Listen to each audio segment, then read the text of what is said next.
What's going on, everybody? Julian here, Jay was trading. Just doing a weekly recap on what I was trading, and I got to apologize off of the top. I put out a note on Facebook stating that my P&L was up 164% for the week.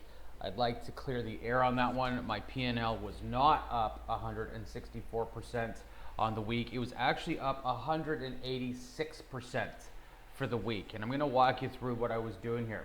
One long trade and two short trades. So we're going to start off with PCT, and what you're looking at here is a breakdown below the 200-day simple moving average. There's obviously a lot of bearishness that has entered this particular market. I was looking at this in terms of a nice scaled breakdown, and this stock has just been stepping down, and every single key level that I was looking at on a lower basis has been hit. Most recently, this level right through here at $16, which is going to be a psychological number, that has been taken out to the downside. 1583 is about to get taken out as of Monday morning.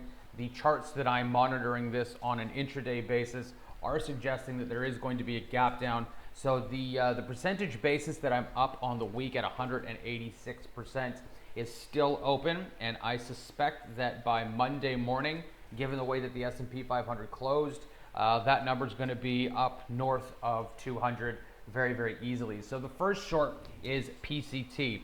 Now this is an optionable trade. I urge you to go into the options chain and look at the puts that I was buying. But I bought August puts on this, and the puts that I bought were trading at 245 when I picked them up. They currently closed, the most current close on those puts were $2.83 for a 15.5% gain. Now that's currently open, so that's on paper.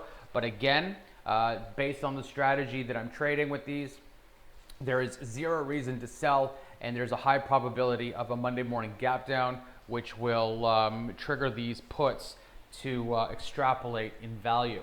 The second options trade that I'm in is CHPT. This was the bigger one out of the two. And again, we've got a bear flag below the 200-day simple moving average. There was a nice gap down here on Tuesday, which is where I entered this position. If you look at the 15-minute chart, again, this thing has just been systematically stepping down.